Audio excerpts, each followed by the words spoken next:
Bonjour, je m'appelle Anna. Je voudrais savoir ce qui arrive aux non-musulmans qui n'ont jamais été exposés à l'islam et ce qui se passe si les non-musulmans disent que les miracles de Jésus sont plus importants que ceux de Mohammed. La sœur a posé deux questions essentiellement. Qu'arrive-t-il à un non-musulman qui dit n'avoir jamais été exposé à l'islam?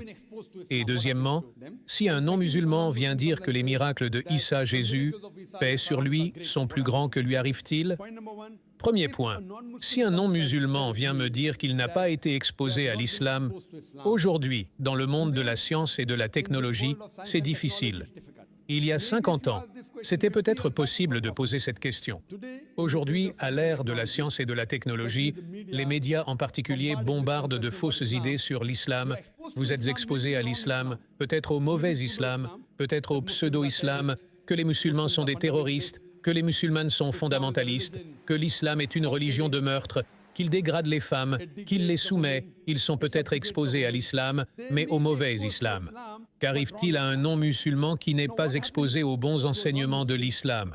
Je pense que si un non-musulman entend quelque chose dans les médias, ou si n'importe quel être humain entend quelque chose dans les médias, il ne doit pas le prendre pour acquis. Le Coran dit dans la sourate Hujarat, chapitre 49, verset 6, que chaque fois que vous recevez une information, vérifiez-la avant de la transmettre à la troisième personne. Chaque fois que vous recevez une information, il est important que la personne vérifie si l'information est juste ou fausse. En ce qui concerne le message de l'islam, que se passe-t-il si un non-musulman vit sur une île, à Tombouctou ou ailleurs, où il n'a aucune connaissance de l'islam? Tout d'abord, il est du devoir de chaque musulman de transmettre le message aux musulmans, que nous le transmettions ou non. Allah dit dans le Coran, dans la sourate Fuzila, chapitre 41, verset 53, Allah dit « Nous leur montrerons bientôt nos signes dans les régions les plus éloignées de l'horizon, jusqu'à ce qu'il leur soit clair que c'est cela la vérité. » Allah dit qu'il montrera les signes à chaque être humain avant qu'il ne meure. Il montrera ces signes dans les régions les plus éloignées de l'horizon, jusqu'à ce qu'il soit clair pour eux que c'est la vérité. Allah dit donc de transmettre ce message à chaque être humain. Qu'il soit né dans une famille musulmane ou non musulmane, qu'il soit né dans un pays musulman ou non musulman. Allah transmettra ce message à chaque être humain.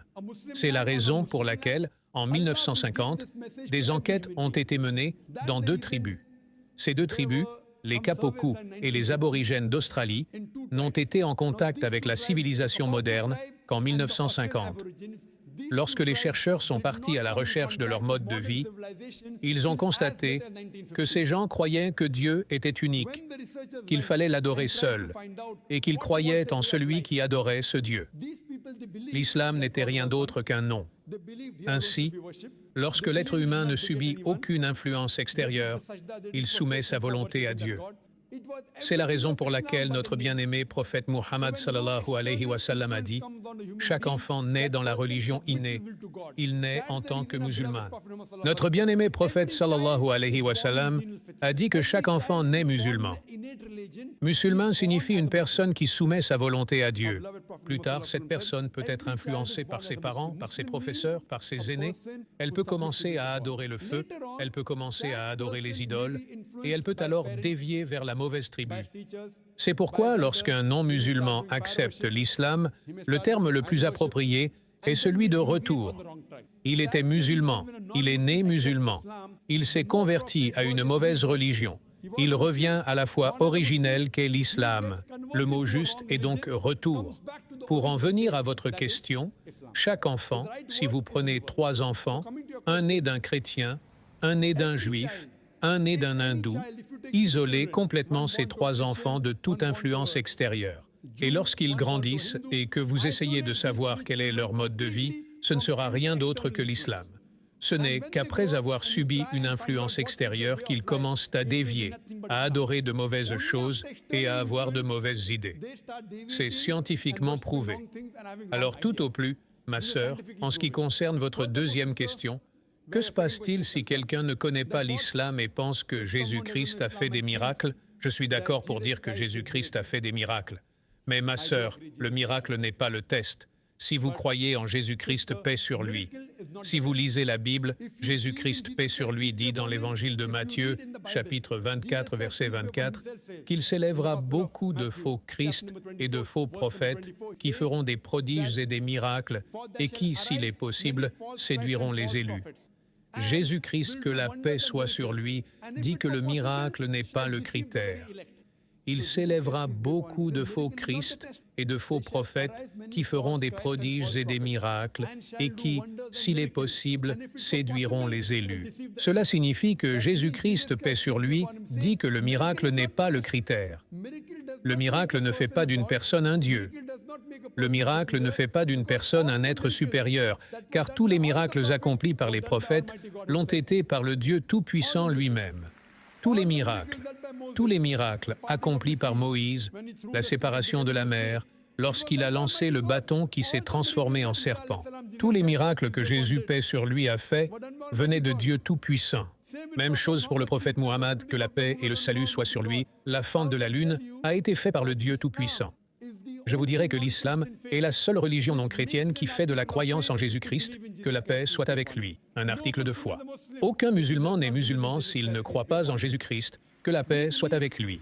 Nous croyons qu'il était l'un des plus puissants messagers de Dieu Tout-Puissant. Nous croyons qu'il était le Messie, le Christ traduit. Nous croyons qu'il est né miraculeusement sans aucune intervention masculine, ce que de nombreux chrétiens modernes ne croient pas aujourd'hui. Nous croyons qu'il a donné la vie aux morts avec la permission de Dieu. Nous croyons qu'il a guéri les aveugles et les lépreux avec la permission de Dieu. Nous allons rassembler les chrétiens et les musulmans. Mais on peut se demander où se situe la séparation de la foi. Le fossé de la foi est que la plupart des chrétiens croient que Jésus-Christ, que la paix soit avec lui, était un Dieu tout-puissant. Ils croient que Jésus-Christ, que la paix soit sur lui, a revendiqué la divinité. En fait, si vous lisez la Bible, vous constaterez qu'il n'y a pas une seule déclaration sans équivoque. Dans toute la Bible, lorsque Jésus-Christ, que la paix soit avec lui, dit lui-même que je suis Dieu et adorez-moi. Si, ma sœur, vous pouvez m'indiquer une déclaration non équivoque, une déclaration sans ambiguïté de n'importe quelle version de la Bible, dans laquelle Jésus-Christ, que la paix soit avec lui, dit lui-même que je suis Dieu, adorez-moi donc. Je suis prêt à accepter le christianisme aujourd'hui. En fait, si vous lisez la Bible, Jésus-Christ, la paix soit sur lui, a dit, c'est mentionné dans l'Évangile de Jean, chapitre 14, verset 28. Jésus-Christ, que la paix soit avec lui, a dit, mon Père est plus grand que moi. Évangile de Jean, chapitre 10, verset 29, mon Père est plus grand que tout. Évangile de Matthieu, chapitre 12, verset 11, verset 28, j'ai chassé le diable par l'Esprit de Dieu. Évangile de Luc, chapitre 11, verset 20, j'ai chassé le diable par le doigt de Dieu. Évangile de Jean, chapitre 5, verset 30, je ne peux rien faire de mon côté, ou bien ici je juge et mon jugement est juste. Car je ne cherche pas ma volonté, mais la volonté de Dieu Tout-Puissant. Celui qui dit « je ne cherche pas ma volonté, mais la volonté de Dieu Tout-Puissant », c'est un musulman. Jésus-Christ, c'est un musulman. Il n'a jamais revendiqué la divinité. Il n'a jamais dit qu'il était le Dieu Tout-Puissant. Il a clairement mentionné, c'est mentionné dans l'Évangile de Jean, chapitre 14, verset 24.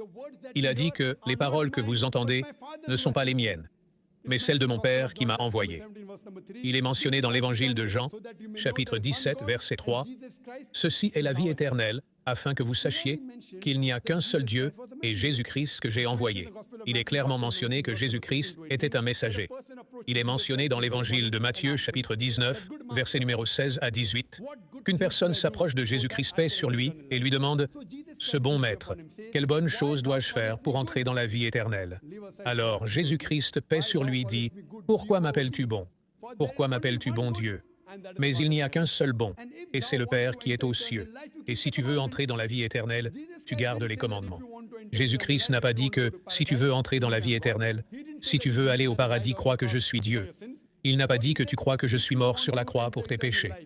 Ce qu'il a dit, si tu veux entrer dans la vie éternelle. Si tu veux entrer au paradis, tu gardes les commandements. Et c'est clairement mentionné dans le livre des Actes, chapitre numéro 2, verset 22, que les hommes d'Israël écoutent ce Jésus de Nazareth, un homme approuvé de Dieu parmi vous, par des prodiges et des miracles que Dieu a fait par lui, et vous l'avez listé.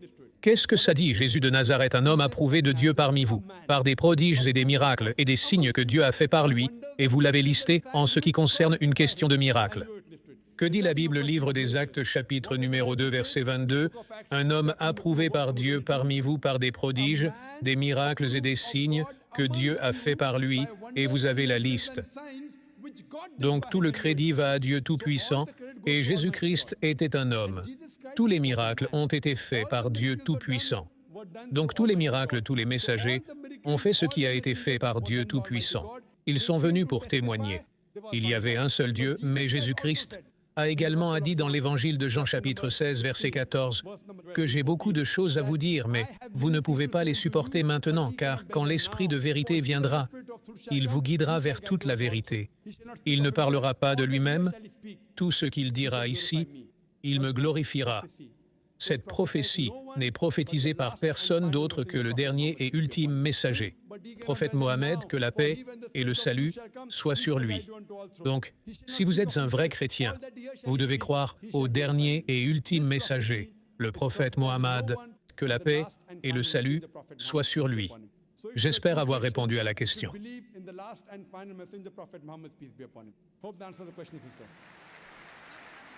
Je vous remercie de votre attention, Dr Zakir. En fait, je suis un converti et je posais des questions au nom de ma famille et de mes amis du nomisme. Et je voulais juste dire, vous savez, Subhanallah et La ilaha illallah.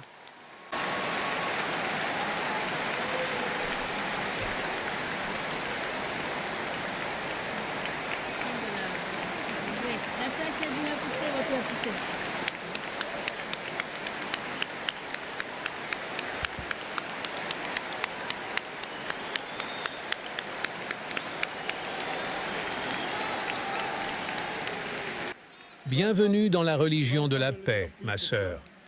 Qu'Allah subhanahu wa ta'ala te récompense et t'accorde le paradis, et qu'Allah subhanahu wa ta'ala vous guide. Et si vous avez des questions, ma sœur, concernant l'aide à apporter aux autres membres de votre famille, pour qu'ils reviennent à la bonne foi, pour vous récompenser, n'hésitez pas à poser des questions, ma sœur. Et si vous avez des éclaircissements, n'hésitez pas à les demander. Il y a de nombreux centres de Dawa ici à Dubaï. Il y a beaucoup d'organisations de sœurs. Vous pouvez les contacter, Inch'Allah, si vous avez des questions. Et maintenant, si vous avez des questions concernant la façon de convaincre les autres membres de votre famille, n'hésitez pas à les poser des questions, ma sœur.